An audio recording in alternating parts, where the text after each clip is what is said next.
তো আজকের রেসিপি হচ্ছে চিলি সয়াবিন। তো এদিকে আমি ক্যাপসিকাম আর সমস্ত কিছু চপ করে নিয়েছি, আর এদিকে এই যে সয়াবিন আমি নিয়ে নিয়েছি, আর গরম জল বসিয়ে দিয়েছি, তার ভেতরেই দিয়ে দিলাম সয়াবিনগুলো। তো আমি যতটা সয়াবিন নিয়েছিলাম সবটা সয়াবিনই আমি দিয়ে দিলাম জলটার ভেতরে। তার ভেতর দিয়ে দিলাম নুন, কারণ নুনটা দিয়ে সয়াবিনটা সিদ্ধ করলে তার ভেতর নুনটা ঢুকবে, আর পরবর্তীকালে খেতে আরও টেস্টি লাগবে। তো ভালো করে নুনটা সয়াবিনের সাথে মেশাতে হবে, যেন প্রতিটা সয়াবিনের গায়ে নুন জলটা লাগে আর ভেতরে ঢোকে। সেই জন্য আমি অনেকক্ষণ ধরে করলাম। তো তারপর সয়াবিনটা হালকা সেদ্ধ হয়ে যাওয়ার পরে, মানে 2-3 মিনিট, তারপর সয়াবিনের ভেতর জল থাকে, আপনারা সবাই জানেন। তো জলটাকে চেপে বের করে দিতে হবে। জল থাকলে কিন্তু হবে না, জল থাকলে মানে একদমই বাজে টেস্ট হয়ে যাবে। তো জলটাকে চিপে বের করে ফেলতে হবে, যাতে সয়াবিনগুলো না ভেঙে যায়। আলতো হাতে কাজটা করতে হবে। তো তারপর দিয়ে দিলাম আমি ওর ভেতর আদা কুচি। দেন তারপর আমি একে একে সব কিছু দিচ্ছি। তো তারপর দিয়ে দিলাম পরিমাণ মতো নুন। এটা মাথায় রাখতে হবে, সয়াবিনটা সেদ্ধ করার সময় কিন্তু আমরা নুন দিয়েছিলাম, তো এটা ব্যালেন্স করে দিতে হবে। তো তারপর আমি দিয়ে দিলাম এর ভেতরে রেড চিলি সস। তো আপনারা চাইলে বাড়িতেও বানাতে পারেন, আমি বাড়িতে বানাইনি। তো রেড চিলি সস দিয়ে দিতে হবে। তার ভেতর দিয়ে দিতে হবে রিফাইন তেল, যাতে ওটা মাখতে সুবিধা হয়, লেগে না যায়। তো তার ভেতর দিয়ে দিতে হবে কর্নফ্লাওয়ার 2-3 চামচ মতো, 2-3 টেবিল চামচ মতো দিয়ে ওটা হালকা হাতে, গোলমরিচের গুঁড়ো দিতে হবে একটু, দিয়ে ওটা হালকা হাতে মেলাতে হবে, যাতে প্রতিটার গায়ে কর্নফ্লাওয়ার লাগে, এবং যা যা জিনিসপত্র দিয়েছি সমস্ত মশলা যাতে প্রতিটা সয়াবিনের গায়ে লাগে। ম্যারিনেট করে সুন্দরভাবে ম্যারিনেটটা করতে হবে সময় ধরে। আর কথাতেই আছে, যতক্ষণ ম্যারিনেট করা যাবে খাবার তত বেশি সুন্দর হবে।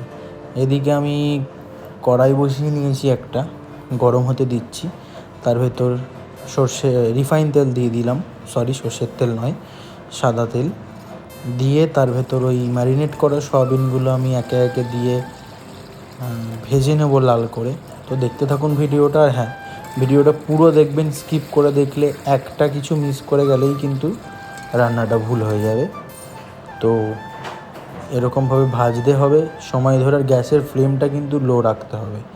দেন এরকম লাল লাল করে সয়াবিনটা ভাজা হয়ে গেলে এরকম একটা নেটের মতো নিয়ে ছাঁকনি নিয়ে ছেঁকে তুলে নেবেন, যাতে তেলটা সয়াবিনের সাথে না লেগে থাকে। যতটা ছেঁকে তোলা যায় ততটাই ভালো। আপনারা চাইলেন টিস্যু পেপারও ইউজ করতে পারেন, আমি এখানে টিস্যু পেপার নিইনি, আপনারা করতে পারেন। এবং আপনারা যদি ডবল ভাজেন তাহলে একবার হালকা ভেজে পরেরটা ডিপ ফ্রাই করবেন।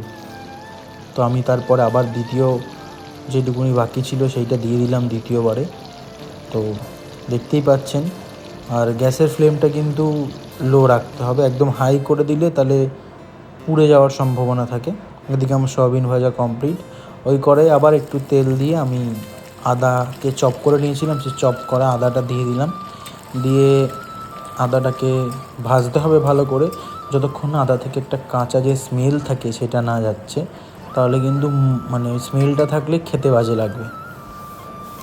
দেন তারপর আমি এর ভেতর ক্যাপসিকাম, কাঁচা লঙ্কা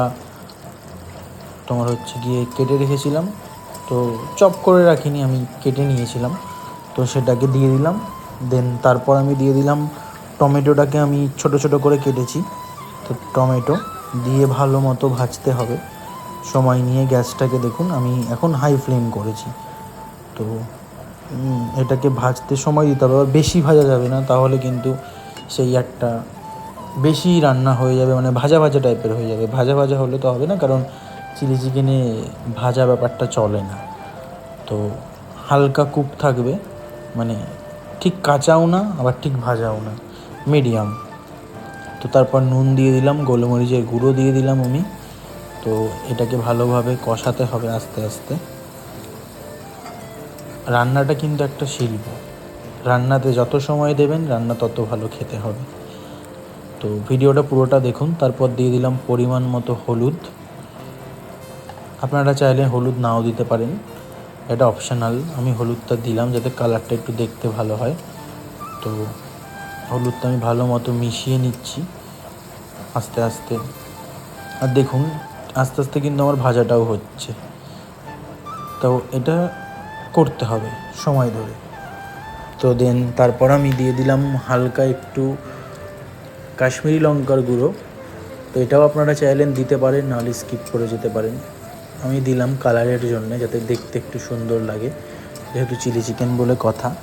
তো রেড চিলি সস তো থাকছেই, তাও আমি হালকা দিলাম একটু। তো তারপর আমি দিয়ে দিলাম রেড চিলি সস। তো আমরা ম্যারিনেশনের সময়ও কিন্তু দিয়েছিলাম সয়াবিনে রেড চিলি সসটা। তো রেড চিলি সসটা দিয়ে একটু ভালো মতো কষাতে হবে। তো দেখতেই পাচ্ছেন হালকা হালকা তেল ছাড়া শুরু করে দিয়েছে। দেন তারপর আমি আরেকটু দিয়ে দিলাম, পরিমাণটা হচ্ছে গিয়ে 3 থেকে 4 চামচ। এবার আপনারা যতটা করবেন সেই অনুযায়ী পরিমাণটা বাড়িয়ে নেবেন। আমি যতটা করেছি সেই অনুযায়ী পরিমাণ মতো আমি দিয়েছি। তো তারপর আমি এর ভেতর দিয়ে দিলাম ভিনিগার 2 চামচ। আমরা 2 চামচ ভিনিগার দিয়েছি আমি এর ভেতরে।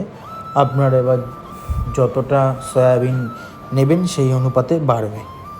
দেন আমি ভিনিগারটা দিয়ে একটু ভালো মতো কষিয়ে নিচ্ছি। আমার এদিকে প্রায় রান্না হয়েই এসেছে। দেন তারপর আমি দিয়ে দিলাম 1/2 কাপ মতো টমেটো কেচাপ, মানে টমেটো সস। আবারও বলছি, আমি যতটা সয়াবিন রান্না করছি সেই অনুপাতে দিচ্ছি, আপনারা বাড়ালে সমস্ত কিছুই কিন্তু বাড়বে। তো 1/2 কাপ টমেটো সসটা দিয়ে ভালো মতো মিশিয়ে নিচ্ছি, যাতে সব মশলা একসাথে মিশে একটা মানে সুন্দর যে স্মেলটা বেরোয় স্মেলটা বেরোচ্ছিলো। দেন তারপর আমি দিয়ে দিলাম সয়া সস। আপনারা চাইলে দিতেও পারেন, নাও দিতে পারেন। আমার সয়া সসটা পার্সোনালি ভালো লাগে, তো সেই জন্য আমি সয়া সসটা দিয়ে দিলাম হচ্ছে গিয়ে 2 টেবিল চামচ। তো এবার ভালো মতো সব কিছু মেশানোর পালা, কষানোর পালা, কারণ কষানোটাই হচ্ছে রান্নার মেন। তো এটা ঠিকঠাক করতে পারলেই সব কিছু ঠিকঠাক। তো আমার এদিকে মশলা কষানো কমপ্লিট। এবার আমি ভেজে রাখা সয়াবিনগুলো দিয়ে দিলাম।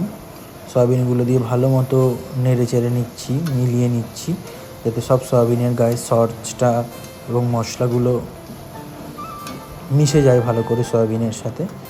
তো তারপর আমি একটু পরিমাণ মতো অল্প জল দিয়ে একটু ফুটতে দিয়েছি। তারপর দিয়ে দিলাম চিনি 1/2 চামচ কি 1 চামচ মতো। এটা আপনাদের মতো দিতে পারেন। চিনিটা কিন্তু অবশ্যই দেবেন, কারণ যেহেতু চিলি সয়াবিন একটু মিষ্টি মিষ্টি ভাব তো থাকতেই হবে। তো দেখতেই পাচ্ছেন আমার এদিকে চিলি সয়াবিন রেডি। তো এবার আমি একটা পাত্রে ঢেলে নেব। তো এই যে গরম গরম চিলি সয়াবিন রেডি। আর এর সাথে আমি ফ্রাইড রাইস করেছিলাম, আপনারা অবশ্যই কিন্তু একটা রাইস নাহলে পরোটা করে নেবেন। আর কেমন লাগলো ভিডিওটা অবশ্যই কমেন্টে জানাবেন।